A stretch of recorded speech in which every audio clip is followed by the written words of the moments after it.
Hey everyone, welcome to our Student Voices panel, a Q&A for family members and parents to join in and ask our select group of students questions about life on Rocky Top and what it means to be a student at UT.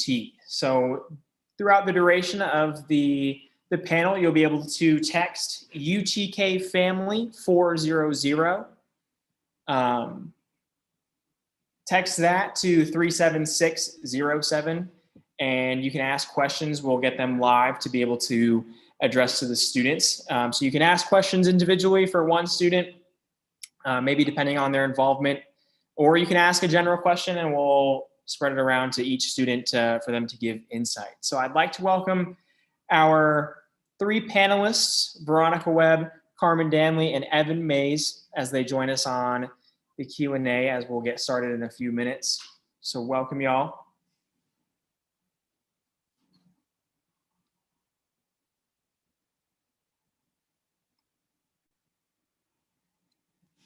Awesome. All right. It's good to see some smiling faces on Zoom. I know we're missing that every once in a while in this virtual world. So I'm going to go through, allow y'all to introduce yourselves. You know, the usual name, major, hometown, something that you're involved in, to give our family members a little bit better of an idea of maybe some questions they can ask involvement-wise. And then after that, I'll jump into some questions again. As we go through the Q&A, feel free to text the number 37607. And in that initial message, just write out UTK Family 400. And right after, you can ask us any questions and we'll get live responses that we can ask students. So they can be individually addressed to a student or as a collective. So let's start off with some introductions. I'm going to go Veronica, Evan, and then Carmen, because that's the way you're on my screen. So feel free to unmute yourself and give a little introduction. Awesome. Well, hi, Vols. I'm Veronica Webb. I use she, her, hers pronouns. I am a senior this year, and my hometown is Lebanon, Tennessee, home of Cracker Barrel. No big deal. I am a marketing major with a concentration in international business, and I'm involved in SGA and also Alpha Kappa Psi professional business fraternity. Hey y'all, my name is Evan Mays. I use the he, him, his pronouns. I am from Johnson City, Tennessee, featured in the iconic Darius Rucker song Wagon Wheel. I am a sophomore studying social work here at the University of Tennessee. I am involved in student government. I'm a senator in our student senate there. I am also involved in the Ignite Extended Orientation Program, and I serve as an ambassador to the Dean of Students office. Hi everyone, my name is Carmen Danley. I use the she series pronouns and I am originally from Memphis, Tennessee. I'm currently a senior this year, majoring in human resource management and international business with a leadership studies minor. Some things you can ask me about are Greek life, SGA. I've had some involvements with JCLS, which is our Jones Student for Leadership and Service office, as well as our Multicultural Student Life office. So anything you want to ask, I'm here for you.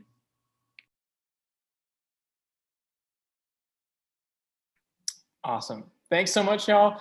So again, you can ask questions about their specific involvements or just about what student life is on Rocky Top, especially if you're one of those first-year family members who has a student that might be still at home and not even on Rocky Top yet, or might just be in their residence hall completing online learning. So we're going to go through some questions, still, taking questions throughout the Q&A. So one last reminder before we get into it. If you text the number 37607, and you text UTK Family 400, then we'll get your questions live. But we're going to start out for some questions for all three of the panelists. So my first question to y'all is, what was your favorite experience in your first year at UT? Might be a little bit harder for Veronica and Carmen to thinking about a few years ago. But if we want to start in that same order that we went through it for introductions, tell me a little bit about your first experience or your favorite experience at your first year at UT. Veronica, you can go ahead and start. All right. My favorite, that is a tough one, not just because I can't think of anything, just because, being involved on campus is just something so special to me. I think my favorite thing first year actually was being involved being involved in a Ball Night Long, which is put on by the CEB program. And so they actually created an event for us, and it was a dance party with and they had foam, and it was in the HSS lawn, and it was very interactive. They had a photo booth, and it was during the beginning of the semester, so it was a very welcoming, a nice way to meet other first year students, as well as enjoy being on Rocky Top for the first time. So for me, I would have to say like one of my like a general like experience I really loved was getting to meet some of those like UT like icons that you hear about. Being raised in Tennessee, you always hear about like, you know, Smokey and different icons and staples of our university. So being able to meet Smokey on his birthday was an awesome experience my first year that I loved. I was able to meet Philip Fulmer, who is like the nicest guy ever, and I got to have a conversation with him. So really just being able to be on campus and sort of feel that like volunteer spirit and that energy that we have here all day, every day, and getting to meet those people who have become sort of staples of our university was a great first year experience for me. Yeah, so there's a lot of first year experiences that come to mind. I think definitely my involvement with SGA and Multicultural Student Life had a lot of events like Splash Jam, and for SGA, we did some leadership stuff around our first year students, a chancellor's dinner that we had our first year. But I think really generally some of my favorite memories from freshman year are just being able to be in my dorm and having my friends down the hall, and we would just have a great time. I was in the multicultural mentoring program, and I was in their LLC. So I met all of my friends there, and I could just have a great time bothering them and barging into their room. That was my favorite part. Thanks for sharing, y'all. As a first year graduate student, I hope to participate in some of the things that y'all have been mentioning, especially Smokey's birthday, something I didn't get to do this past year, but you know, looking forward to the future in a non-COVID era. So transitioning to our next question, a little bit similar to what we just talked about, but go ahead and give me a rundown of your favorite UT tradition. It's okay if y'all have the same tradition or favorite tradition, but if you want to just put a spin on your experience with it specifically. But yeah, feel free to talk about your favorite UT tradition. Oh my goodness. Traditions at UT are very sentimental to me. I don't know if it's just because we're in the South at an SEC school, or just the environment is just so sentimental. But I think my favorite tradition is probably the homecoming bonfire that typically happens every year. So it's usually right around Halloween, like is when homecoming is, but the Student Government Association will put on a giant bonfire. The spirit team will be there. You know, usually the mascot makes an appearance. We have free food, and we sing the alma mater together. And I just think it's a very connecting way to be a part of UT. And it kind of gives me a little nostalgic since, you know, we're in such a big campus, and you're not having, you know, those super outside experiences like a bonfire. You can't just have one in your dorm or your residence hall. So I think it's a very connective experience that I look forward to every single year. So Veronica touched on mine a little bit. Mine is a little bit less specific, but my favorite UT tradition is the alma mater. I also am very sentimental when it comes to UT traditions and like the history and everything like that. So I may or may not cry like every single time that the alma mater is sung. I remember specifically, usually at least at one home football game, we will all sing the alma mater, and I mean, like, everyone will be like, you know, like arm in arm, like waving back and forth, and oh my gosh, I literally sob every freaking time, and all my friends are like, why are you so like emotional right now? And I'm like, don't talk to me, I'm crying. But yeah, so it's just very like gives you these like bigger than yourself vibes that you're on campus and you're part of this experience that only a select few get to really have, and that you're making these memories that you'll always have. So yeah. I think some of my favorite traditions are around student alumni associations. I Heart UT Week. That is always such a super big week on campus. We always have so many different events. We're able to write cards to some of our donors, just have super fun events that everyone on campus comes out, long lines to win prizes, but just really being able to look at how our donors have impacted the life that we have on campus and to have an opportunity to show gratitude for that and do it in a fun way and hang out with some of our students. So that's one of my favorite traditions. Thanks for sharing, y'all. I think that's, I mean, as a grad student, I didn't go to undergrad here, but that's one of the things that drew me to here when I came to visit for the first time was that it just, people always say a college campus feels like home, but it really felt like people meant it here. And I met people that had been here for 20, 40 years, and they were like, I have no intentions in leaving ever. And it's like, that seems like the place that I kind of want to be. And, I can't imagine what it's like to spend 4 years here rather than 2. So, yeah, when they say home sweet home, they definitely mean it. Great sharing about some of your traditions. We do know that some students on campus, whether they're on Rocky Top yet or not, are still really needing an involvement opportunity or something to feel a little bit more connected. It's hard to do that when you're staying 6 feet apart and wearing masks and not being able to hang out a lot of the times because we're avoiding large social gatherings. But even in the era of COVID-19, what are some ways, some really great opportunities for students to get involved specifically in their first year? This could be something that you've helped facilitate as an upperclassman or something that you did your first year. But if a student's really, itching for an involvement opportunity or some way to feel a little bit more connected to campus, what's something that they could get involved in?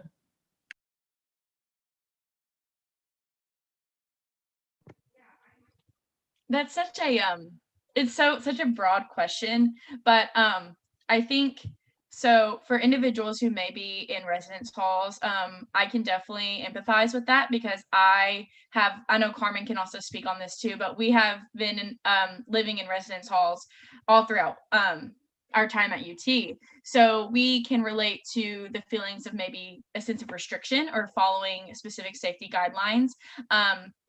But a couple things that I feel like a good way to get involved in, and this helped me even freshman year, is just to continuously checking the UT events calendar, just because there's always something going on. And I know it's very easy to just, sit in your room, watch Netflix and feel cozy, especially during the fall. I completely understand. But kind of getting motivating yourself to grab your roommate or whoever or a close friend, people in your hall, and just getting them to go to those events that are being put on for individuals. It was kind of whenever I was a freshman, there was flyers everywhere for different events going on. So I gained interest through that and the UT events calendar. And I just think that's a really easy but effective way to figure out times and when it's at, what's the environment, because they always tell you virtual or in person or sign up RSVP. So I think that's really helpful for individuals who may need who need that information, obviously for safety reasons, because we value that a lot. But that's really something that helped me a lot freshman year, was to just look on the calendar. Yeah, so to touch on that, first of all, if you want to view the calendar, it's calendar.utk.edu. So always feel free to check on there, and there's all kinds of a really wide variety of events too. So things that are just more fun and lighthearted. I think we'll probably have movie viewings and stuff like that, either virtually or on campus, but also more serious things like the chancellor's open office hours. So feel free to utilize that calendar for all kinds of different ways. But one thing that I do want to touch on that Veronica touched on as well was sort of motivating yourself to get out there. So first and foremost, college is what you make of it. And especially here on Rocky Top, I encourage first year students to get out of your comfort zone a little bit and push yourselves a little bit towards something maybe you wouldn't have thought you would do before now. That's something that I struggled with a lot my first year, and I'm so glad that I did that because I feel like I've become the person that I've always wanted to be here, and it's because of stepping out of my comfort zone. But one thing that I think I would like to highlight specifically is Vol Breaks. So the Jones Center for Leadership and Service here on campus is an awesome, awesome office. They do so much great work.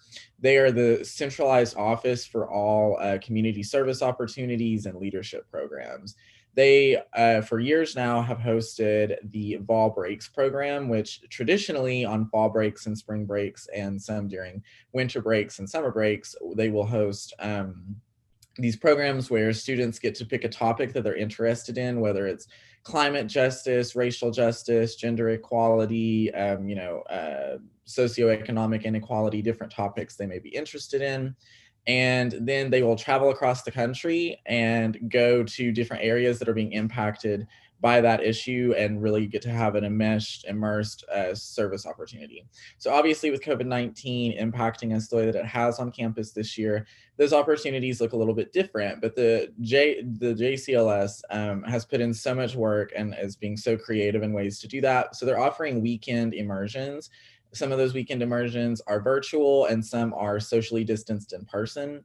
So feel free to visit the Jones Center for Leadership and Service website for more information about Vol Breaks, because I highly encourage you to do that. It's a great way to make friends and it's a great way to feel like you're servicing your community.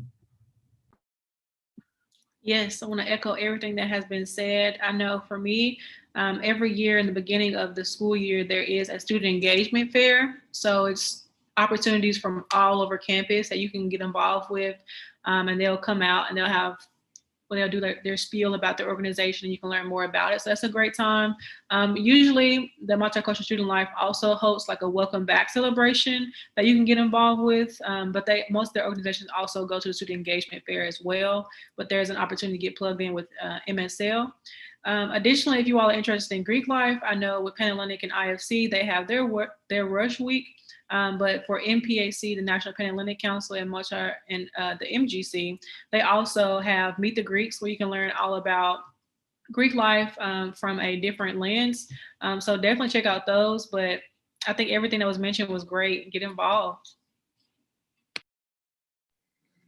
I appreciate it. And I think the clear thing that we've noticed with all your responses is that those aren't exclusive to first year students. It's never too late to go knock on the Jones Center door or get involved in Greek life. So whether you want to focus on classes in your first year and get involved later in your college career, it's definitely something that you can do. So transitioning a little bit into the world of academics and class. So obviously a fall semester is stressful in itself. You have a full course load and potential sporting events on the weekends and whatnot.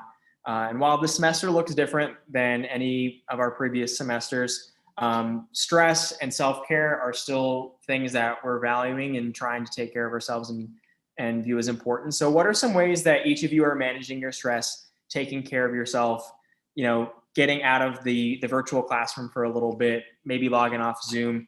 What are some ways that y'all have been taking care of yourself and managing the stress of an online semester and just a fall semester in general? Something that I think this also comes hand in hand with being a senior.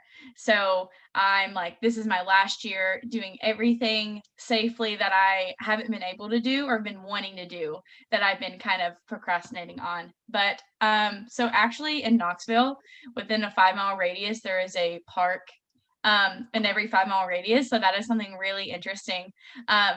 So I've challenged myself, and so a lot of them are walking distance from campus, which is super beneficial for individuals who only have themselves and not an automobile on campus. But so I really enjoy going to different parks to study, to walk and get exercise and just take a breath of fresh air.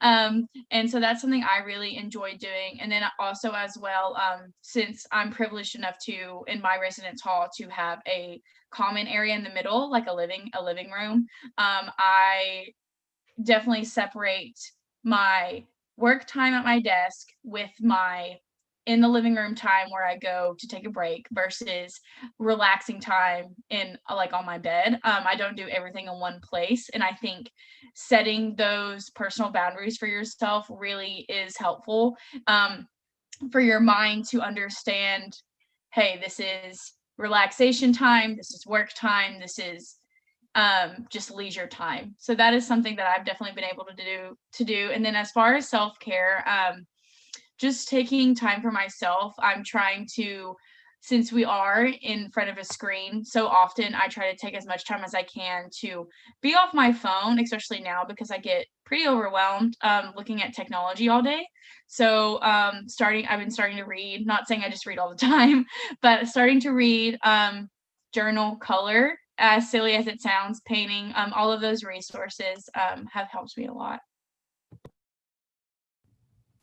Yeah, so the topic of stress and anxiety and mental health in the year of a pandemic, where there's an election year, I mean, like, it's definitely a hot topic that is on a lot of people's minds. I want to echo what Veronica said in that, specifically for me, usually, like, if I'm in class, might be in my bed, like, I'm not too much on like separating the space, but I'm very big on separating the time. So like being very intentional about like, okay, I'm working for these hours, I'm, having Zoom meetings, writing emails, doing homework, and then as soon as like that time limit is up, I'm cutting that off and I'm not going to think about it anymore. So being really intentional about where your headspace is at, and like setting time limits for yourself and not letting yourself get too overwhelmed and thinking about certain things for too long. I know that, as a sophomore, I've been really reflective this year about what I learned in my first year here on Rocky Top. And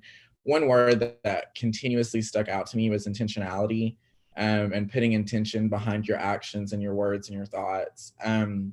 So really, I guess my best advice is to be intentional with yourself and sort of be self-reflective and think, okay, what can I do today to make sure that I'm where I need to be and that I'm taking care of myself and that I'm not spending too much time worrying or being stressed out or having anxiety. So whether that's taking a bubble bath, going and getting a pedicure, going to the park, spending time with your roommates, watching Netflix, whatever it may be that you feel like you need that day, set aside that time to do it, because it will come in so handy, and it'll really make the difference that day if you set aside just a little bit of time to care about yourself. Yeah, most definitely. And I think building off of what Evan said, it's really important to be proactive and not reactive when it comes to self-care. I am someone who struggles with that. I'm kind of coasting through my day, getting my things done, and next thing I know, oof, I'm stressed, right? So putting in some type of just structure to your day that allows you to be able to check in with yourself. And so I'm a big advocate for therapy. I go every week. So we do have that at the Student Health Center where you have an option to do that. But also if you have insurance, using your EAP program that your insurance has. And there's lots of resources online as well. There's so many YouTube videos that talk about mindfulness and dealing with anxiety and coping and stress. And if you also look up on Google 99 coping skills, that's something that gives you a large list of ways that you can implement into your life. And just really want to stress being proactive and not reactive. I have to tell myself all the time, like, lighting a candle is really helpful for me, or just having something to look forward to in the day. So opportunities we have on campus, like those things like Ball Night Long, making sure you're participating in some clean fun so that you can have something to look forward to. So yeah, just find different ways of what's positive that helps you relax.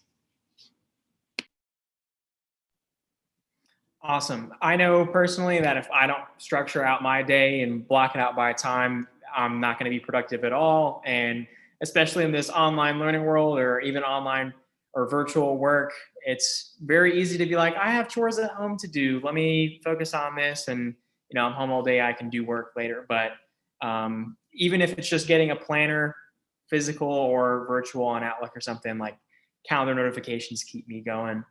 Evan, you talked about this being an election year, kind of hard to miss that that's the case. So a lot of first year students, or even I guess you as a sophomore, Evan, will be voting in their first presidential election. So if you have voted in Knoxville before, whether that be for a presidential election 4 years ago or any sort of primary, was it easy to vote? Did you go somewhere close off campus? So this can be a little bit more specific to if you voted in Knoxville before. But how easy was that, and what did that process look like?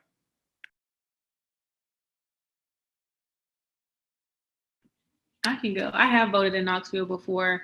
It wasn't a presidential election, but it was a more local election. I believe it was my freshman or sophomore year when I voted in Knoxville.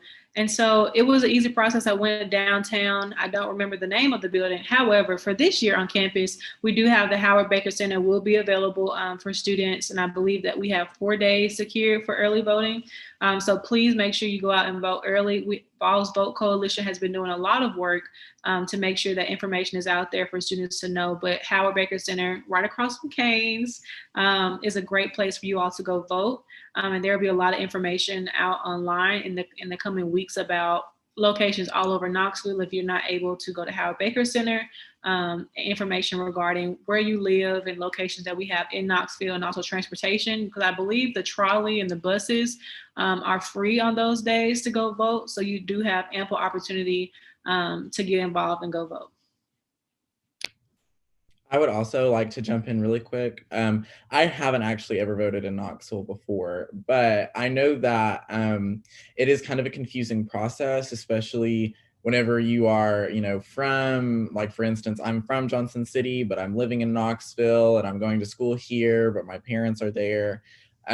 So I'm registered to vote in my hometown, and I can vote there. And an important thing to know is that if you've never voted in an election before in the state of Tennessee, you cannot request an absentee ballot. So if you have not cast a vote where you are registered to vote, then they will not allow you to request that absentee ballot. So I would really encourage students who are voting for the first time to keep that in mind. I have voted before. I haven't voted in a presidential election, so this will be my first, but keep that in mind that you cannot cast an absentee ballot. So I would recommend either finding a time to go home and early vote if you're still registered back home, or registering here in Knoxville. It's super easy to do. You can register to vote in 10 minutes online. If you just Google Tennessee voter registration, it'll pop up with the .gov website for you to register to vote. If you're already registered to vote, you just re-register and you put in your Knoxville information so that you can register here. As Carmen touched on, the Howard Baker Center is going to be an early voting location, which is so amazing because it gives students a walking distance location to go vote, which is absolutely vital. And then the last thing I do want to touch on is, thankfully in Tennessee, it's not super difficult in some ways to vote, but make sure that you bring a photo ID. And the best one to bring is just your driver's license. You can also bring a passport, but they will not accept a student ID at your polling location. So make sure that you have your driver's license or passport. And always, student government is here on campus. So if you have any questions about that or concerns, you can reach out to any representative or reach out to us on social media, and we will be happy to get in contact with you and answer those questions. I love the SGA plug. Make sure you're voting in your on-campus SGA elections as well, equally as important. Did some quick research. So of course, make sure that you're voting at your designated polling location. Evan, thanks for I had no clue about the absentee ballot little tip, so I appreciate that. But if you go to knoxcounty.org/election, it'll give you a list of early voting locations, and really great that the Baker Center is open, because if you're living on campus, will probably be your location. So check that out. That is only open in the final 4 days of early voting. So make sure you're noting that, but get out to vote. Again, we're still taking questions from our live polling. So if you have any questions for our students, we have a few more rolling in here. But be sure to text UTK Family 400 to the number 37607, and we get your questions live and can ask our students. So we have a few more, a little bit transitioning back to our early topic on being a first-year student. What are some tips that you have for students who are looking to branch out, make new friends? Evan, you touched on kind of being the person you've always wanted to be once you got on Rocky Top, and I can resonate with that a lot. So what are some ways to kind of branch out? You could talk about that in your past setting, in a non-COVID world, or in a COVID frame. But if you're looking to branch out, make new friends, kind of do something you've never done before involvement-wise, what are some ways to do that?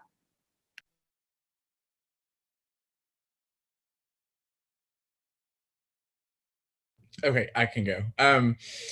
Let's see. So I would say, first of all, to not be afraid to get involved, because one of my favorite things to plug is a website called Vol Link, and it is basically just a search engine for student organizations. So if you have literally any interest out there, if it is plants, if it is government, politics, if it's sports, Greek life, law, medicine, anything. If you Google that, it'll pop up with any student organizations that are related to your field of interest. So I really, really recommend utilizing that feature if you're looking to get involved in an extracurricular way.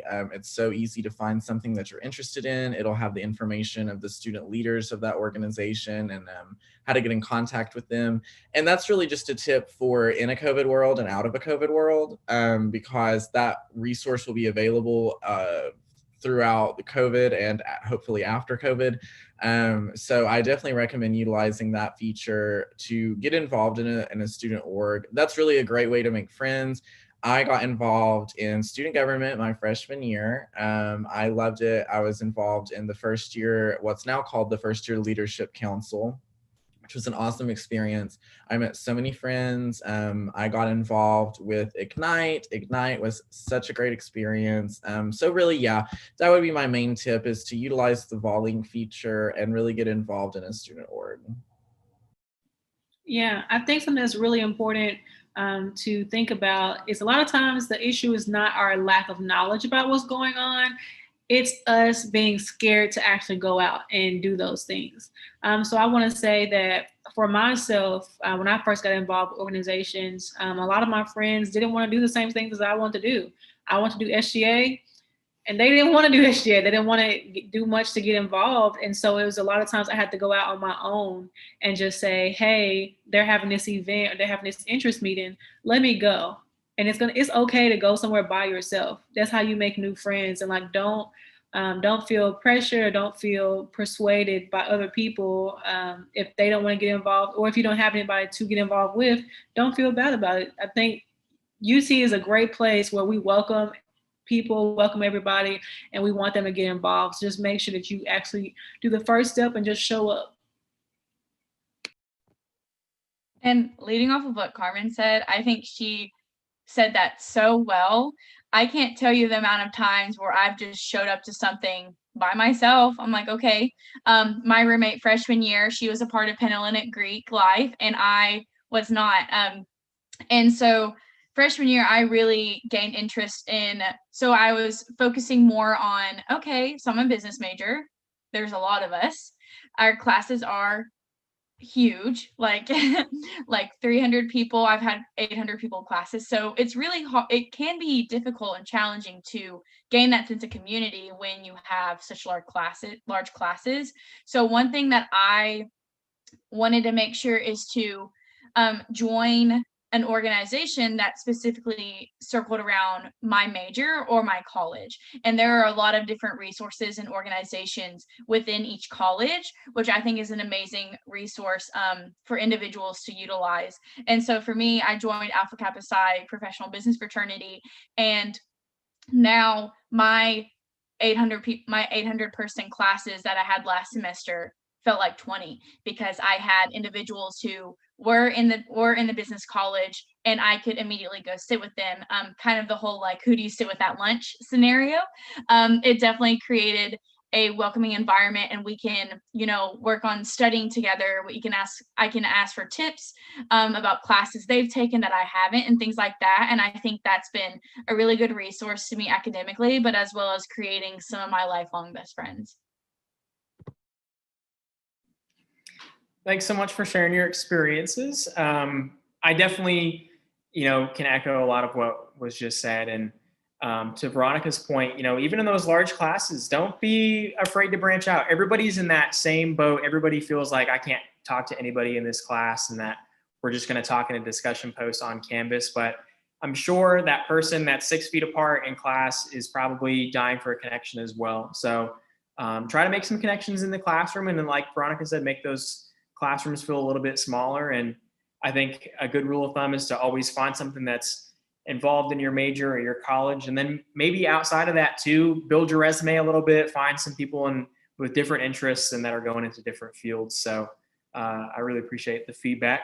We got another question transitioning into the support of families. So I know, Evan, you are from the state of Tennessee. I'm not sure if we have any out-of-state students here, but I'm an out-of-state student, so I guess that counts. But what are some ways that families can support students during finals? We know that finals week is going to be a fully online period at home. So students that are living on campus in the residence halls will be back in their hometowns.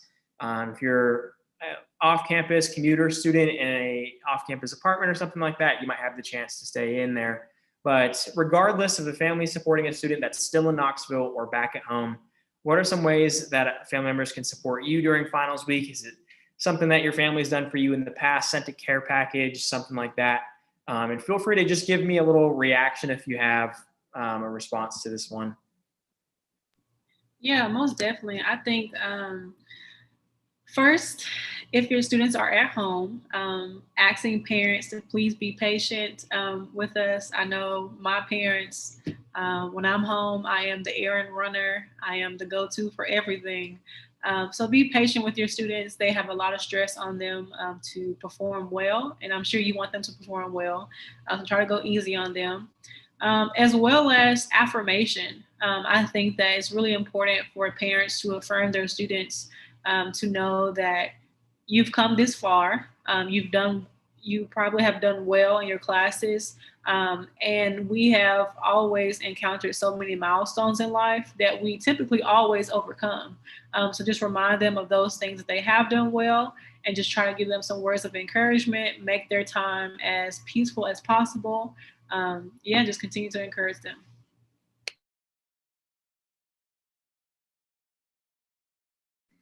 I'll open this question up a little bit more broad to how you communicate with your family members, not during finals week, just throughout the semester. Is it a phone call every Sunday? Is it texting every night before bed? What are some things that have worked for you communicating with your family members? We're really busy on a college campus, which I think is not as understood all the time, how much we're, doing after class. Or I know I've gotten a phone call from my family members while in class sometimes, and I'm like, this was the worst time to call. But what are some ways to communicate, best with your family members and kind of establish those boundaries for communication? Veronica, go ahead and take it away for us. So I think a great way, I'm really appreciative of my mom and my sisters. We're all really close. So one thing I love to do, my mom, she doesn't have the same, I have an iPhone, but she has a Samsung, so we don't really FaceTime, but she loves to call me at 7 a.m., which is 6 a.m. in Middle Tennessee time, but I'll always give her a call back, even if it's 5 minutes or me just answering the phone, telling her, hi, I'm busy. Can I call you back tomorrow? Just so she knows I'm okay. Cause I know when she calls me, it's cause she's thinking of me. And so I do the same. I'll call her. She might be busy. And then we'll just play phone tag until we can get back together. But then with my older sister, she's been a big mentor to me since we're first generation college students, and she also came to UT. So I feel really connected with her on that. So I will reach out to her and FaceTime her. And I know she can empathize with me on a lot of things. So she's kind of my go-to when it comes to discussing about college and things, because she's been there. But those are just a few ways that I keep in touch with my family. Yeah, I usually call my parents maybe like once a day, just to like say hi, see how they're doing. And that kind of fluctuates. I might not have time to call them one day, or I might have time to call them twice in a day.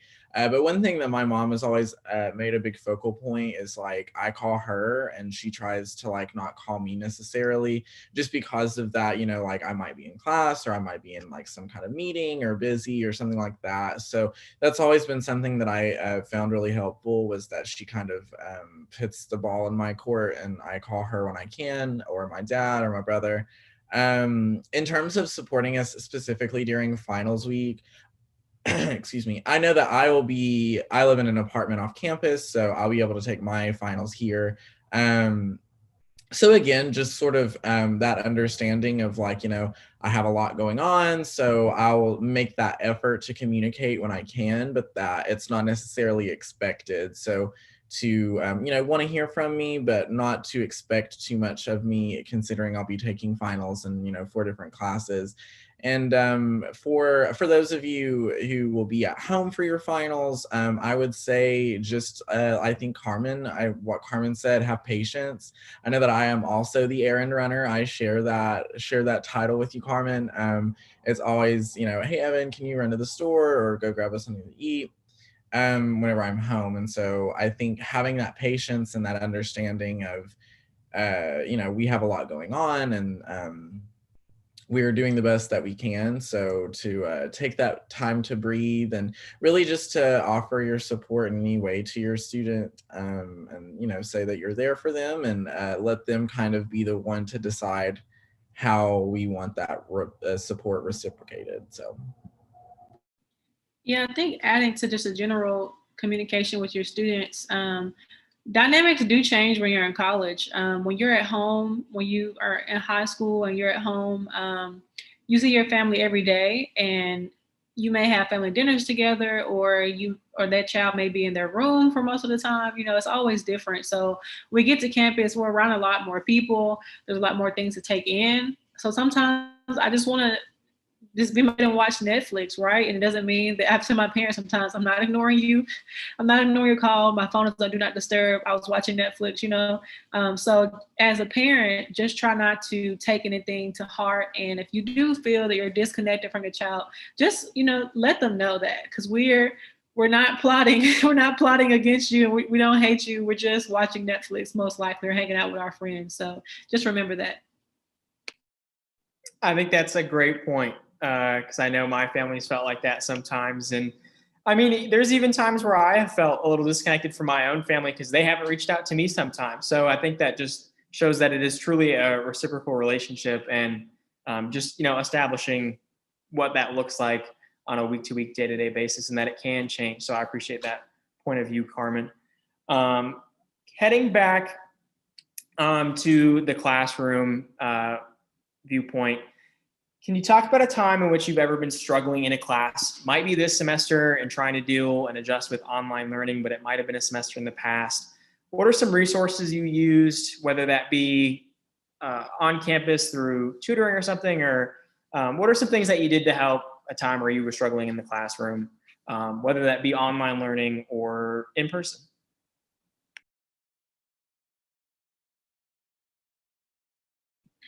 I know that we have a lot of resources here on campus. I don't know of many campuses from my friends who go to other universities that have as many resources as we do.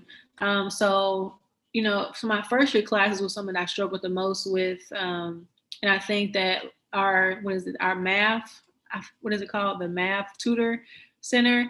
It's usually housed in a library. I'm not sure what they're looking like this year. A math tutorial center is what it's called. And so it's usually housed on the second level of the library.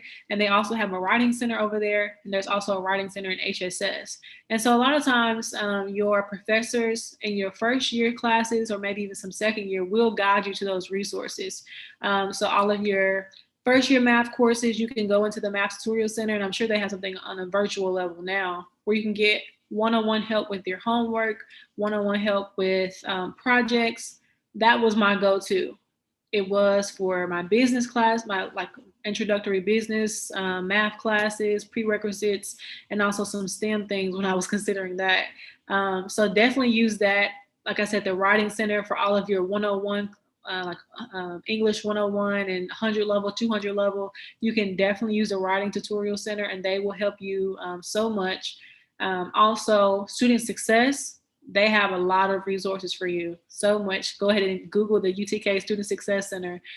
They have academic coaches who help you understand when you should be studying, getting your schedule together, understanding life around academics. They have academic counselors. I think that's more so around your major and your career.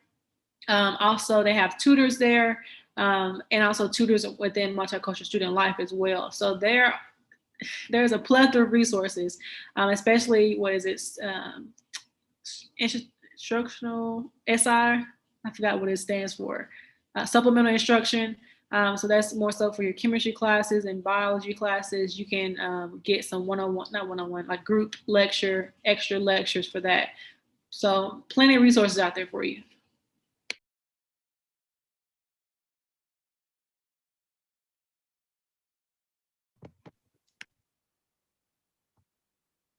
Okay. So touching kind of on, so for me personally, I always knew these resources were present, but I was very stubborn. And I was like, I do not need these resources. And being completely transparent, I've had semesters that have been very rough academically, mentally, physically.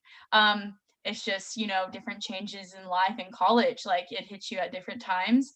And I think that's very normal. But for me to have the best academic success during those times, I think first is it sounds kind of silly, but to embrace that you're struggling, because that's kind of the first step, is to be like, I am struggling. What is the best thing for me to do? And then maybe thinking of things that maybe are affecting you in a negative way and kind of cutting those out. So for me, a lot, it was, okay, I need to spend a lot less time on YouTube and watching Netflix, and creating those boundaries for myself. And then this goes with what Carmen said about making study schedules, but I did it myself. I was like, okay, I need to personally plan out this semester for this one class, and when I need it, like to the T, what days I need to study, what days I need to do my homework. And doing that for me really did help, since I am not a great test taker. I'm more I'm not smart, but I'm a hard worker. Is like what I like to call myself. But so just creating that environment so I can do better, just because there are challenging courses in every semester and every year. So it's not, oh, it gets harder or it gets easier. There's different ways to challenge yourself, and different courses you decide to take. So whatever way is best for you, but that is what worked for me personally. And I will say really quickly, to add on to that, one thing that I've always found really useful is just reaching out to your professor. Your professors are here as a resource for you. They're here to teach you the material. And so if you're struggling with that material, they want to help you. Like, that is literally like their job. Like, they want to be there for you as a resource and to help you and give you those resources to guide you through this material. So I would recommend, like even now in the age of COVID, I, at the very start of the semester, sent out an email to all my professors and introduced myself. And, I explained I'm kind of concerned. I'm a very in-person learner. I'm a big extrovert. So I told them I was a little concerned about my ability to keep up with classwork and my schedule in a virtual environment. And they gave me some resources to help with that. And anytime that I've struggled with an assignment, or if I have a specific class I'm struggling in, I shoot them an email and I explain the situation. So make sure that you aren't afraid or hesitant to reach out to your professor and explain a situation you may be in, or just say hi and check in to see how they're doing, and thank them for the hard work they're putting into the semester, because that'll go a long way. Absolutely. I think one of the things that we forget is that our professors miss teaching us in person as much as we miss having in-person classes. And heading to those office hours, virtual or not, you'll really find out how passionate these professors are about the subjects that they teach. So that's even a great opportunity to connect with them. So limiting down to our last couple questions. For me personally, I moved to Knoxville over the summer, maybe like a lot of first-year students. And because of the pandemic, it's been hard to get out and experience this city for what it really is. So if a first year student is looking out to get off campus a little bit, what's your favorite thing to do in the city, whether that be a place to eat, outdoors activity? The Smoky Mountains are a solid 45 hour away. So whether it be outdoorsy or a place to eat, what is something in Knoxville that any first year should do? And Evan, I'll let you start off. Awesome. Yeah. So there are several places in Knoxville that I love. I'm so excited that you asked this question. We have an Ignite Knox program, which is part of Ignite. We didn't get to do it this past summer, but I was supposed to be involved in the program pre-COVID. So I learned literally everything about the city, and I'm very excited to talk about it. One of my favorite places to go is Market Square. What an environment. They have so much awesome stuff going on, especially outside of COVID. They have, Shakespeare in the square. They have live, performances and stuff like that. And they have all kinds of amazing places to eat and shop. Gay Street is always a, popular place to go. They have lots of cool places. Cruise Farms is a great place to grab some ice cream. The Downtown Grill and Brewery is probably my favorite restaurant. So there's lots of really cool places on Gay Street that I would recommend checking out. Aside from that, I would say K-Brew is the best place to get coffee. No one can test me on it. Dunkin', Starbucks, they do not compare. K-Brew is the best. I recommend the large caramel vanilla iced latte. It tastes like Honey Nut Cheerios. It's the best. But yeah, I will say, my first year here on campus, I kind of felt like I was in just this very small town of just on campus here. So I really recommend branching out as much as you can, especially if you are on campus and you have a vehicle. If not, if it takes until your sophomore year, like me, I really feel like I'm a Knoxvillian now. Now that I'm a sophomore, I feel like I'm here. I go, you can go to the mall, you can go to K-Brew, you can go to Kingston. There's all kinds of really cool places on Kingston. There's a buttermilk sky high pie shop that I've always wanted to try. It's on my bucket list. Nothing Bundt cakes, which always makes me giggle. So there's lots of really, really cool places in Knoxville. It's such a cool city, and those are my recommendations.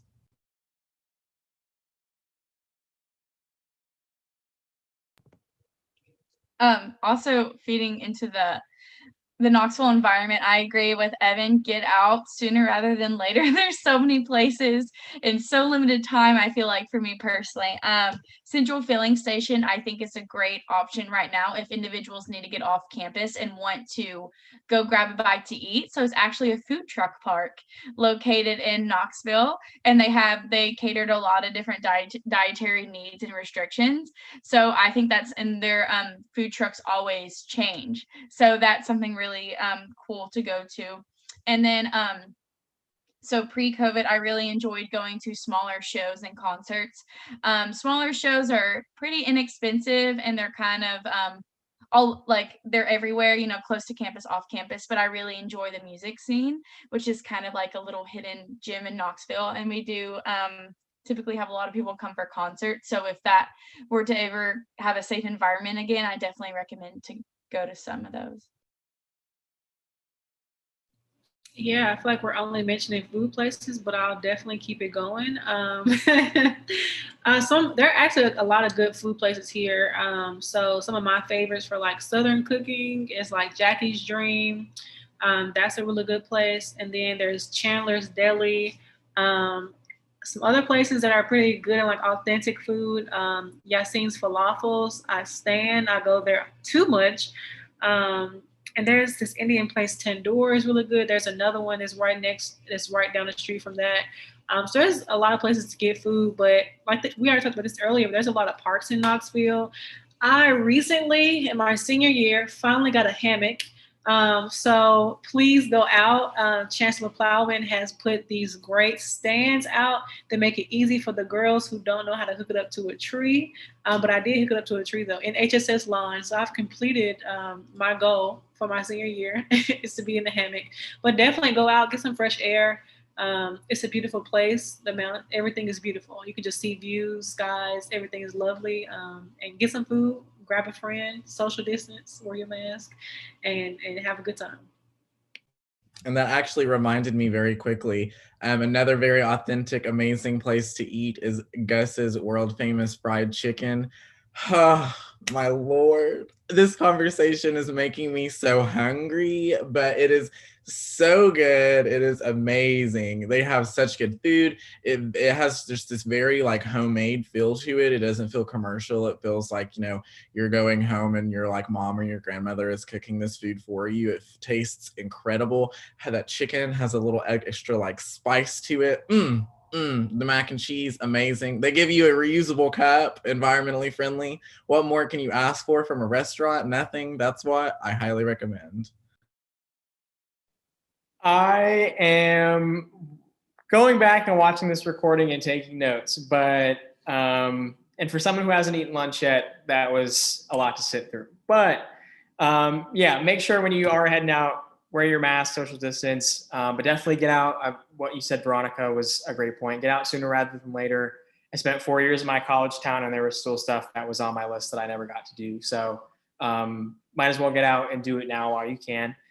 So our last question, as we're starting to wrap up, if you could, and just give a one-liner for it, what is one thing every UT student should do before graduation? So whether that be take a specific class with a certain professor, go to XYZ tradition, or get involved in something. If you had an ultimate bucket list item before graduation comes, what is it? And can you say it in one line?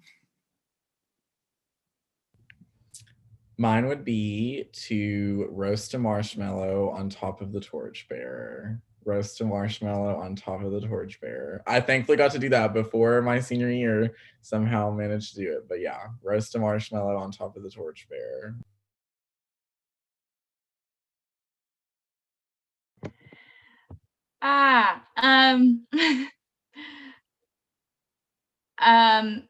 Sit at night, sit in the Ayers lawn and have a picnic with friends.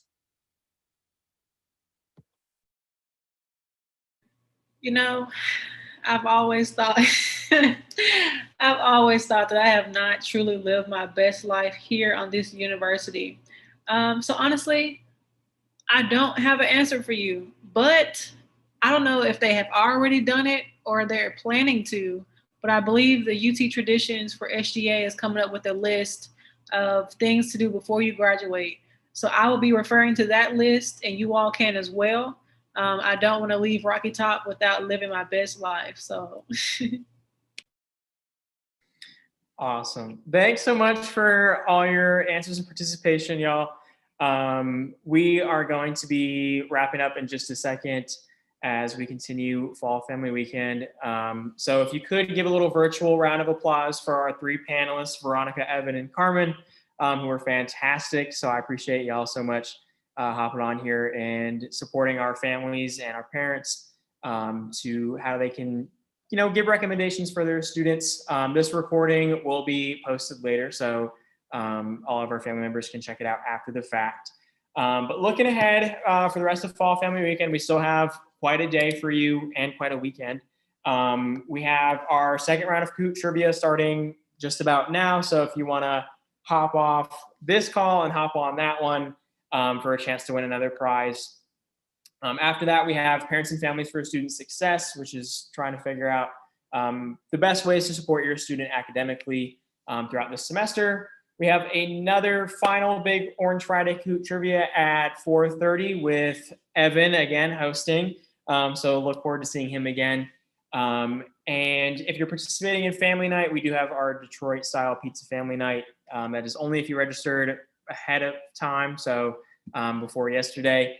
And then refer to your schedules for tomorrow. We have a bunch of autonomous events for you tomorrow. So still a few things on our calendar today. But again, thank you so much to our panelists for checking in and giving us all the knowledge about what life is on Rocky Top. So I appreciate y'all. And we'll see you at Kahoot Trivia in just a few. Bye. Thank y'all. Bye, everyone.